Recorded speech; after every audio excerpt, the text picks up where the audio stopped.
All right, Alexander, let's do an update as to what's going on in Ukraine. You did a very interesting video the other day on your channel explaining what went down in Kharkov and Izium. And I think that we now do have all the pieces in place. We've had all the pieces given to us so that you were able to, everyone is able to piece everything together and to get a clear picture as to what happened in Kharkov.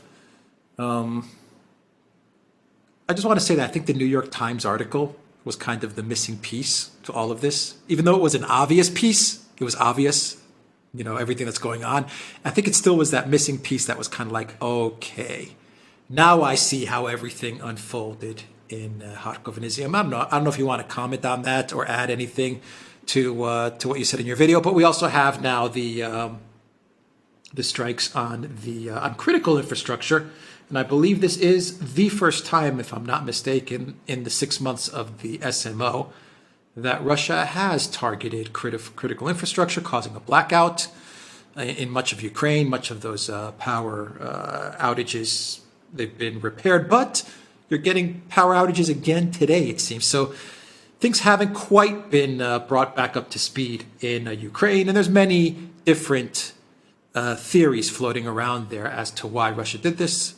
The simplest theory is that it was in retaliation for Kharkov and the Putin government needed to do something. I've heard another theory saying that, another narrative saying that the Russians, and I'm paraphrasing things in a very simplistic way, maybe you also may want to add to this as well. Another narrative is that Russia just got sick and tired of the shelling of Zaporozhye. They got sick and tired of the smack being talked by the Ukraine officials constantly about, we're going to take out Russia's electricity, we're going to target Russia's electricity grid, we're going to target Belgorod, we're going to target the Russian Federation. And the other narrative is that Russia said, you know what, enough of this, we're going to show you, you know, our power. And then you have the third narrative, which is an interesting narrative, which came from, I believe, the Military Summary Channel, which basically highlighted that the troops in Kharkov, many of the troops and much of the assets were being transported via north to south from Kharkov to Kherson in order to get everything in place for another counteroffensive towards Ugledar and eventually targeting Mariupol. And the Russians saw this, and they saw that everything is being transported by electric rail, and they hit it. They shut down the electric rail, and then they annihilated the assets that were being transported by train. Anyway, you may want to talk about Izium. If you want to maybe add to that, and you may want to add to the very three broad narratives that I've talked about with regards to the critical infrastructure strike, or maybe there's a fourth narrative that I haven't, don't think so. I haven't talked about. I don't know. I think that was actually a masterly summary. Can I just say what I see? Now, I mean, I don't. Let me start with it. We'll come to the New York Times article in a moment, but I don't believe this attack on the infrastructure is a simple event. I think it's a very big event because it goes against the original legal structure of the SMO.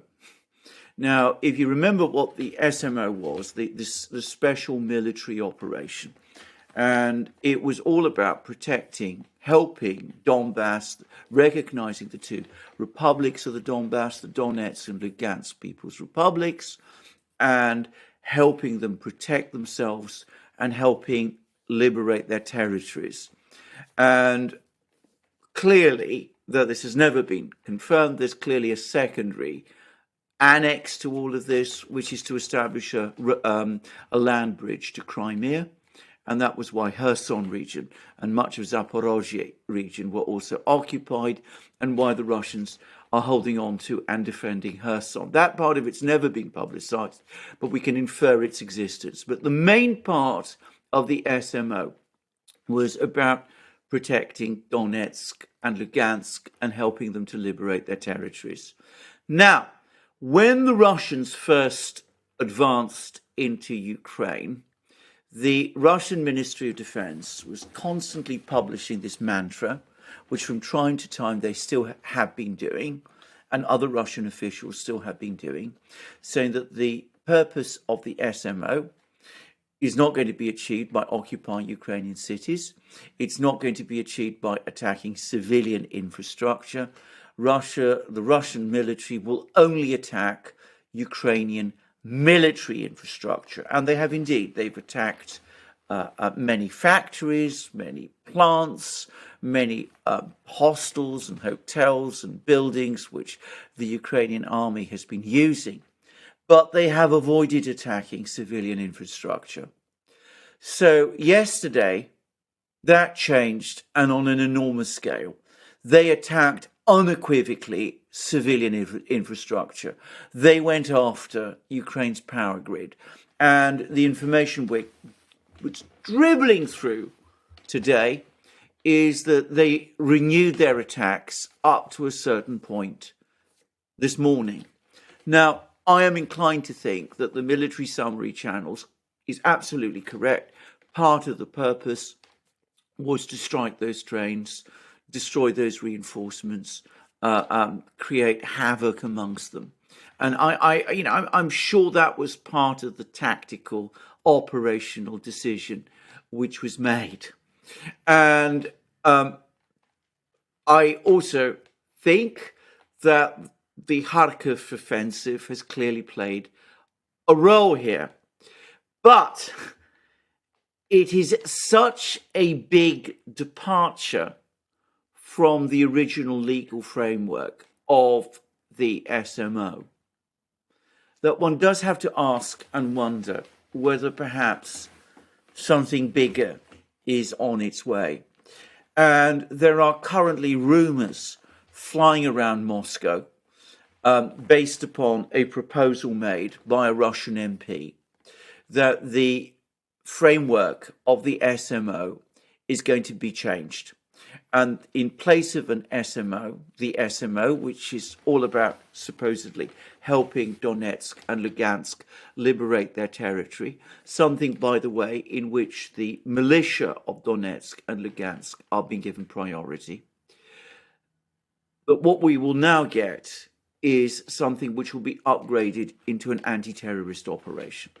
Now, if you approach that as an anti-terrorist operation, then that means that Ukrainian armed forces can be classified as terrorists.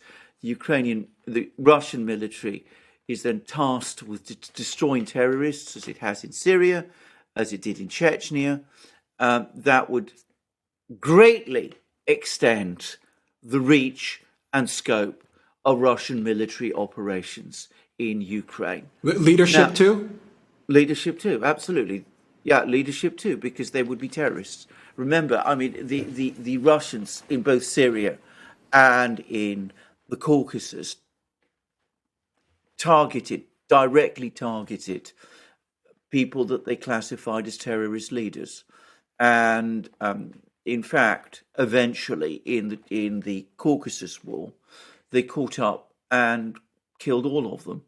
So, I mean, it would take in the Ukrainian leadership as well. It would be a significant escalation. It would not be a declaration of war. It would not require mass mobilization. I think this business of mass mobilization is a complete misunderstanding of the problem, in the sense that I don't think the problem is that Russia doesn't have enough military to wrap up the situation in Ukraine, enough serving military. It's rather that Putin, as he, by the way, often does, constrained what the Russian military are able to do by the initial structure that he imposed upon them.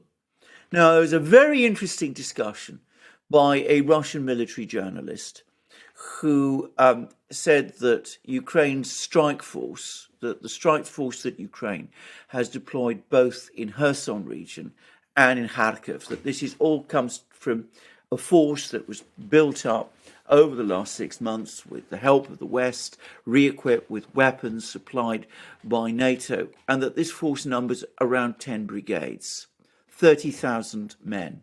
Half of them were assigned to attack in Kherson, half of them were assigned to attack in Kharkiv. And that actually, by the way, correlates very well with the figures. Now, if we're talking about 30,000 men in total in these reserves, many of them, by the way, have been killed over the course of the fighting.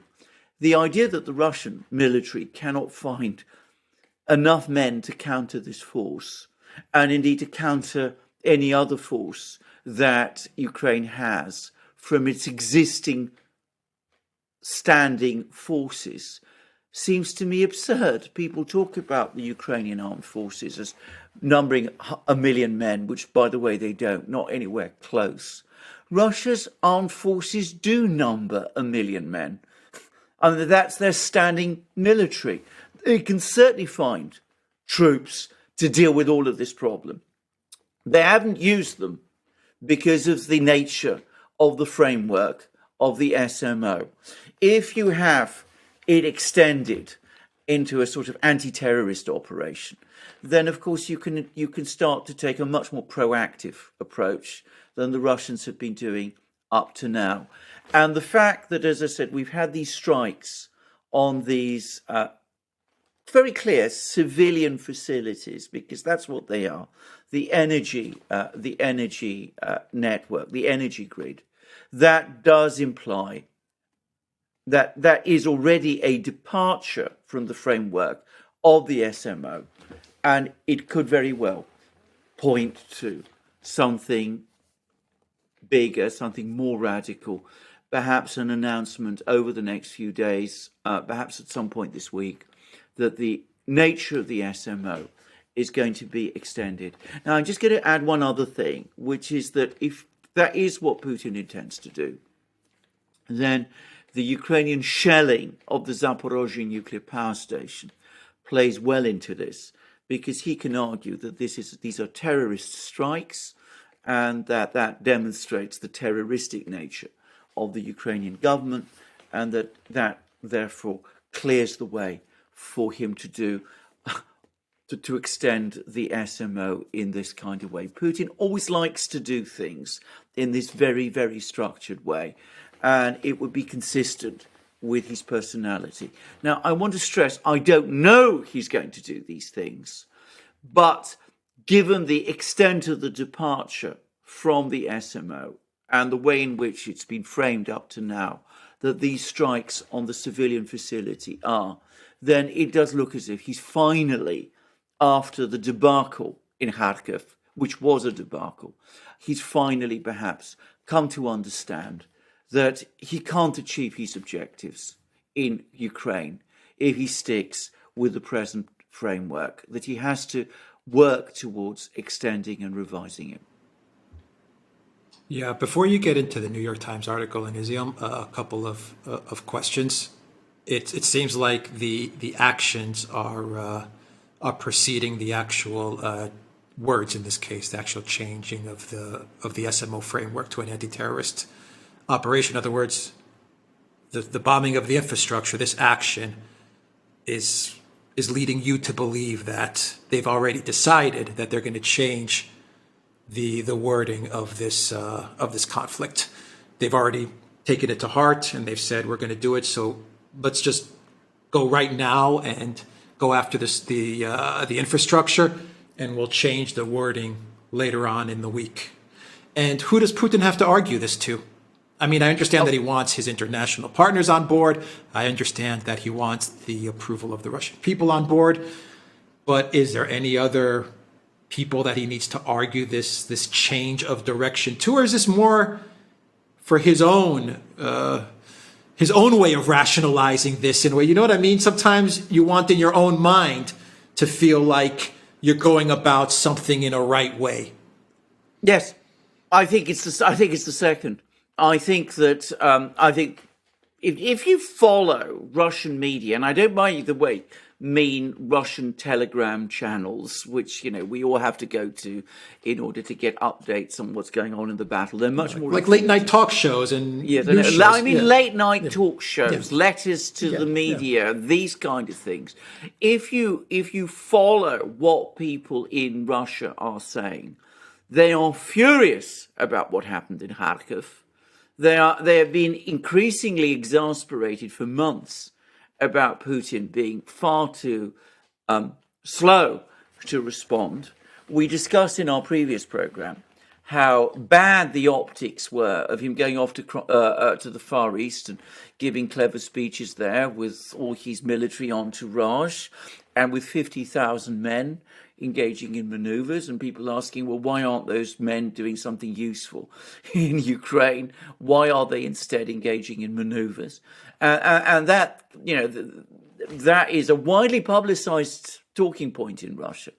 And I mean, the other thing, and I've heard this now, I mean, from some people, but of course there were the celebrations in Moscow of the day of the city, and Putin gave an address to that. It all looked very incongruous, given the news from Kharkiv. So, I mean, people are angry, and that is going to affect Putin's position. Now, there have been elections, by the way, in Russia. There were elections on Sunday to local councils, and also to, there were gubernatorial elections. And as it invariably happens, United Russia has won in pretty much all of them.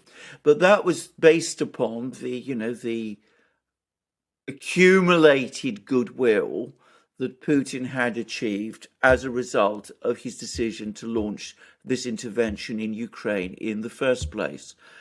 If things continue to slip as they've been doing, then, as I said, that political support in Russia itself will start to crumble.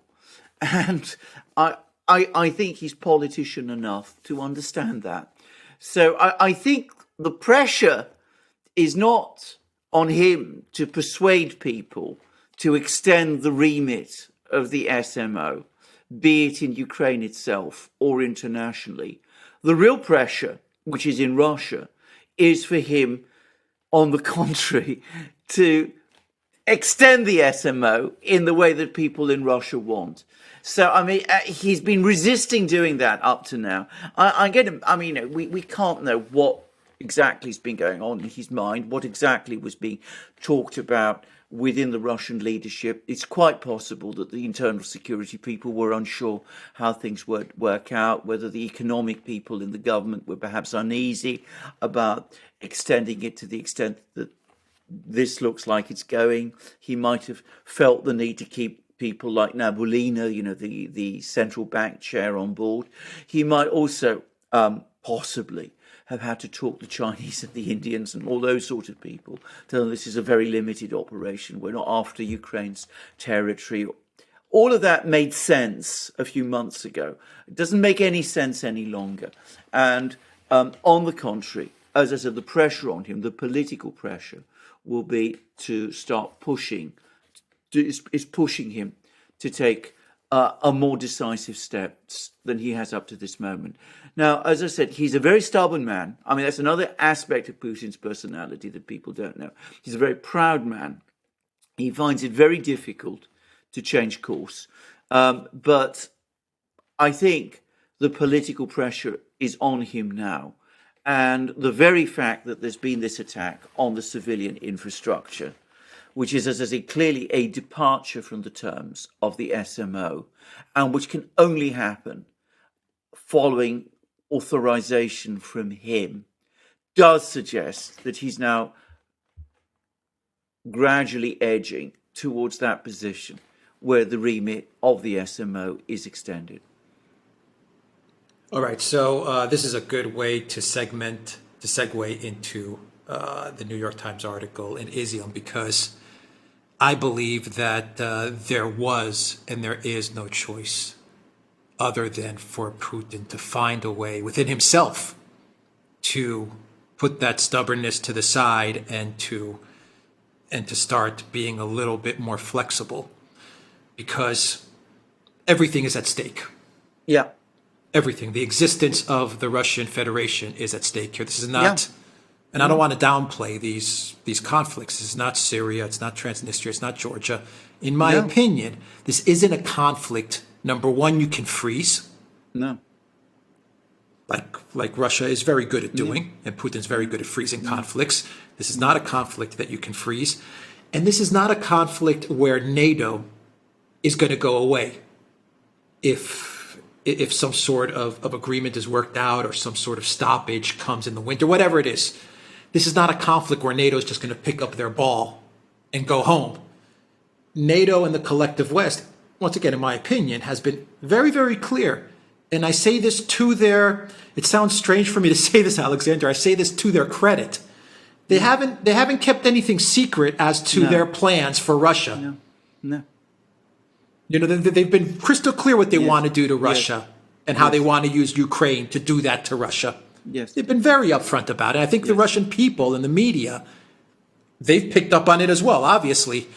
So we go back to what got us in this position, which has led the Security Council and Putin's team to really not have any other options than to try and be a bit more flexible. Is that correct?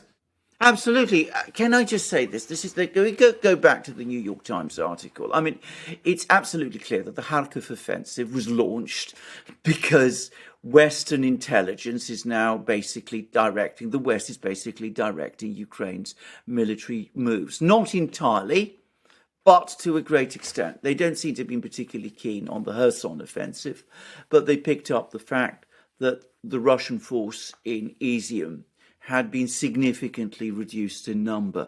By the way, I've just done a program for my own channel. It's not yet up, but I've done a bit of arithmetic based on what Russian officials have been saying. And in my opinion, based on my estimates, which are purely inferred, they're not based on actual knowledge, but inferred information, but it's consistent with what I've seen.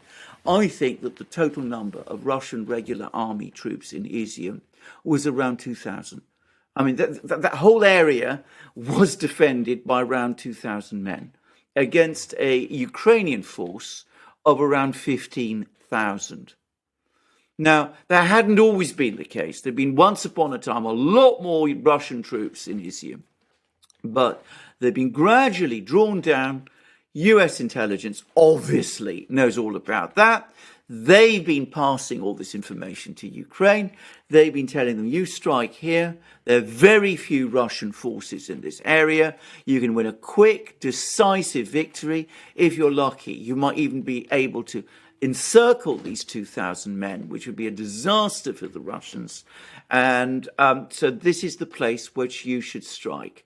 And that's what the Ukrainians did. And they came very close. If we're talking about encircling those Russian forces, they came very close to pulling it off. Now, that tells you how dangerous this is. And if you go back to those speeches that Putin made and which convinced the Russian people to support the intervention in Ukraine, he made it very clear then that it was an existential issue for Russia, that Ukraine was going to be joining NATO, that its destination was to join NATO, that it was talking about adopting nuclear weapons, developing its own nuclear weapons, that it was going to have, that there was a real possibility of US military strike forces being created in Western Ukraine, in Eastern Ukraine, only a couple of 100 kilometers from Moscow itself. So he himself has told the Russian people how existential it is. And I think he's right. But more to the point, the Russian people think he is right. If this fails, the Russian people have heard their leader telling them that this is an existential war. They will say afterwards, what hope for Russia? And when people lose hope, well, a country that has no hope has no future. Now, as you absolutely correctly say, looking at this from the other side, NATO has been increasingly aggressive. They've been talking about demilitarizing Russia. They've been clearly working towards cutting Russia back down to what it was in the 1990s. So, and more. I would say even more. And even more. And I mean, there's even some NGOs who are talking about breaking the whole country up. So it is an existential thing. It's an existential play. Now, the question is, he told the Russian people that it was, But some of his early actions suggest that he was still hoping for some sort of a compromise. He limited the framework of the SMO in the way that we've discussed. He was angling for negotiations with Zelensky. If you remember, there was all those complicated negotiations in February and March. There was the meeting in Istanbul. It seems that he was still hoping up to that point that he could come to some kind of negotiated diplomatic solution. Very typical of the way Russia, by the way, tends to approach its wars, entirely consistent with the approach that he's taken in Syria. It doesn't work in Ukraine. Now, one must assume that at some point he will understand that. And perhaps this attack on the civilian infrastructure that we've just seen may point to the fact that he has now understood it and that he will do that which he has to do if he is to preserve his legacy and his country. Final two questions. And his country. Final two questions. Quickly, this will be just a quick question. There was nothing wrong with him in March. What was it, March or April, to try and find a peaceful solution to this conflict. But it is correct to say that it wasn't the Russians that backed out of the peace process. I think we know conclusively that it was Zelensky under the orders of Boris Johnson that sabotaged those negotiations. Is that correct? That is absolutely correct. It's even been admitted now by people like Fiona Hill. So, I mean, this is indisputable. It is unequivocally and completely true. Now, Putin should have drawn conclusions from this. And my own sense is that after the capture or liberation, if you prefer, of Severodonetsk, Lysychansk, I think he said to himself, well, things are going to plan. I'm going to take my eye off the ball. I'm going to let things go as they've been going. We're gradually gaining ground in Donbass every day, which they have been. Ukraine's ability to conduct an offensive is probably limited. The West is falling into a deep economic crisis, which it is. Sooner or later, sometime in the winter, they will come to terms. It's not going to happen. And I think this business in Kharkiv has probably served as the final wake-up call. Yeah, I think it's really I can imagine for Russian citizens, if it's true, and I say if this is true, that there are, because I'm being very careful with my wording, if there are NATO or foreign mercenary forces enmeshed with the strike force in Kharkov, it must be very jarring to know that these forces are right up to your border. They're there. I imagine psychologically that's also that's playing a big role. But you may want to comment on that. And then the final question that I have for you is Ugledar. And it seems, we can't confirm this is going to be 100%, but it looks like the Ukraine military is ready for another counteroffensive once again in the Kherson region, Ugledar. And I guess the goal, the prize is, in their minds, the prize is Mariupol. Absolutely, what do you that's think exactly of that? Well, I mean, and should Russia, and just my own opinion there, my own opinion is just real quick, and I think you mentioned it in your video, it's also not a good look that after 6 months of this, it appears from optics, and I'm always speaking of optics, that Russia is on the defensive. Absolutely. I also don't think that's also not a good look either. Just from an optics, I'm not saying militarily that's the case. I'm saying from an optics perspective, because I don't want anyone to misunderstand what I'm saying. I don't want to, Ukraine is more powerful than Russia military. That's not what I'm saying. I'm saying from an optics perspective, it looks like Russia's on the defensive. Anyway, go ahead. Absolutely. You've got to always understand that in war, optics matter. I mean, I think in that program what the program you're referring to, I discussed the Tet Offensive, North Vietnam's Yes. Tet Offensive in 1968. Now, most people who know about these things have said that that offensive in its military objectives was a complete failure. It didn't capture any territory. It caused enormous losses to the North Vietnamese army and the Viet Cong. But for the United States, of the Johnson administration, it was a political disaster. So in war, optics can be as important as what goes on a battlefield.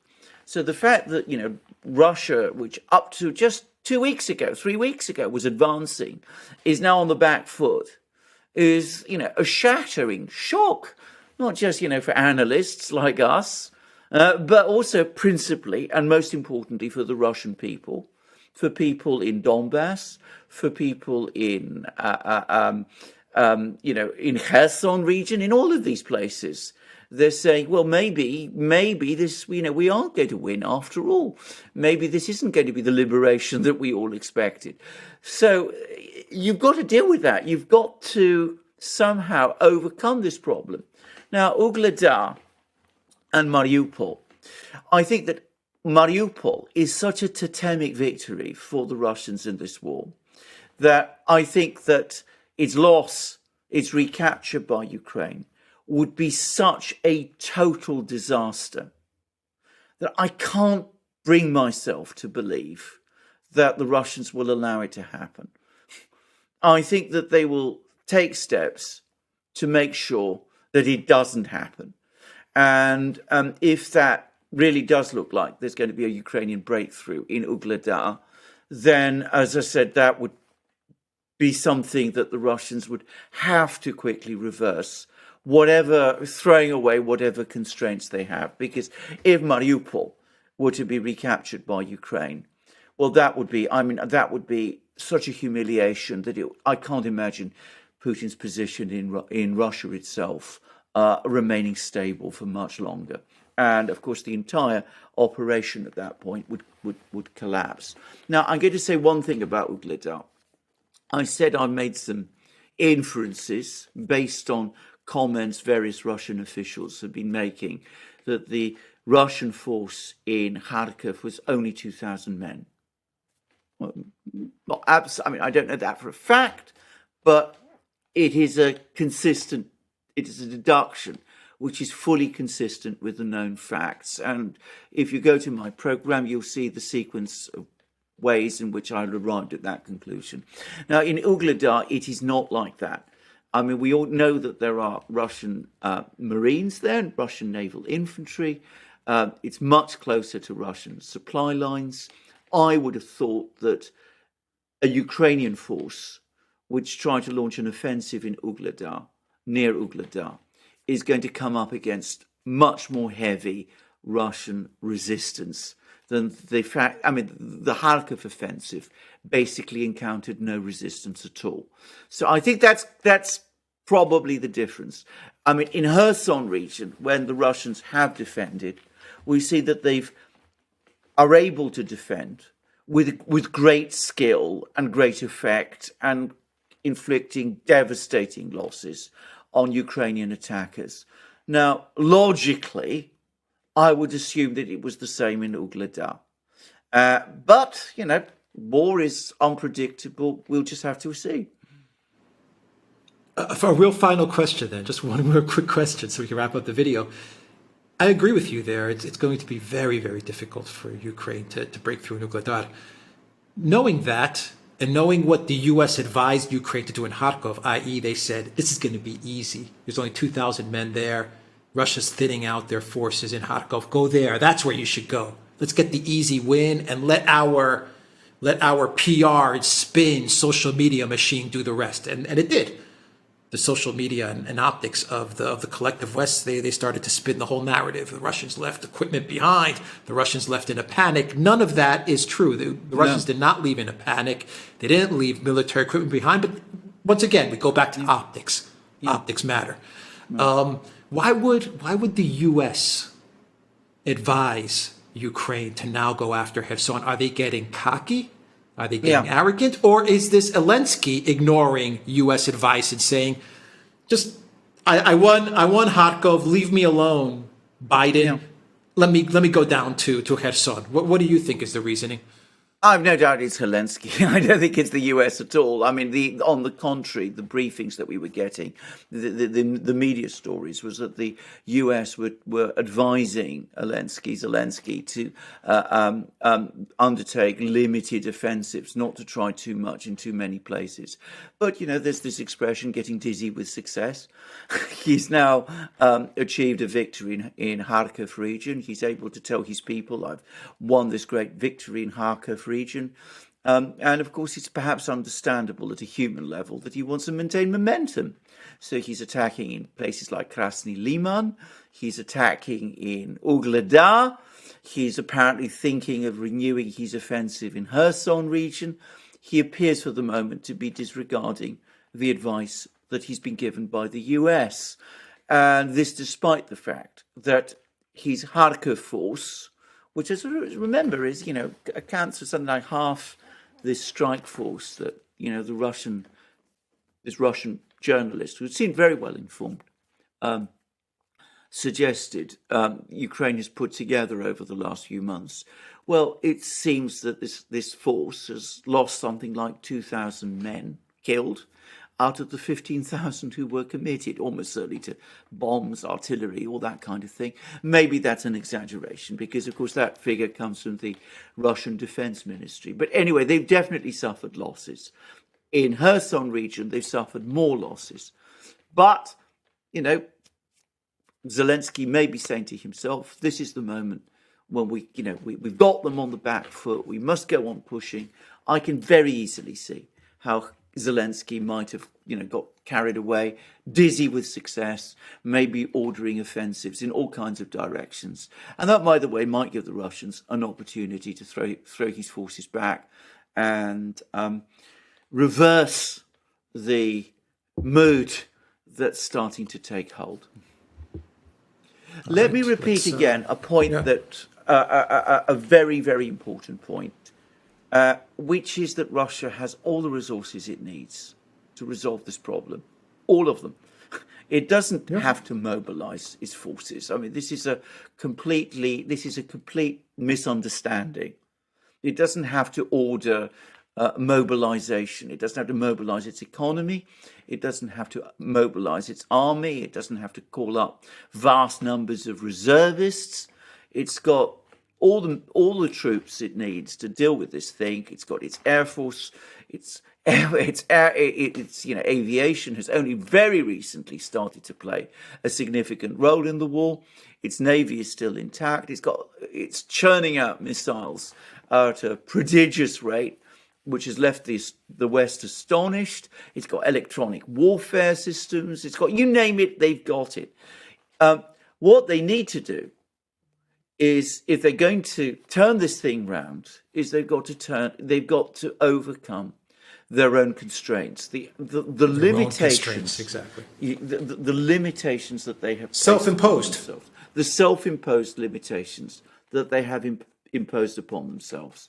And one can also sense, and a Russian member of our community actually wrote to me about this. He said that there's a particular factor. There's that a lot of Russians, and Putin definitely himself, consider that it's the Ukrainian nation, the Ukrainian people are part of the great Russian nation. Well, that may be true, or may once have been true, but it doesn't help you having those sentiments in a war now. I mean, during the American Civil War, Abraham Lincoln also continued to consider the people of the southern states part of the great United Nation, the part of the US nation. And they eventually became that again after the war was over. But he had to win the war first. Yeah. And I would say that from the Ukrainian side of things, it would be best for them, my opinion, it would be best for them to find a way back to the negotiating table now. Absolutely. This Don't is the get best. too arrogant. Don't get too Exactly. cocky about everything. Yes. Find a way to negotiate now. Yes. Yes. Yes. That is exactly correct. That is exactly right. This is the best moment Ukraine has had since the start of this conflict to negotiate a compromise. If they overplay their hand at this moment in time, it could turn out disastrous for them. I completely agree. Yeah. All right, let's end it there. The Duran.locals.com, Duran Shop, 10% off. Use the code. Good day.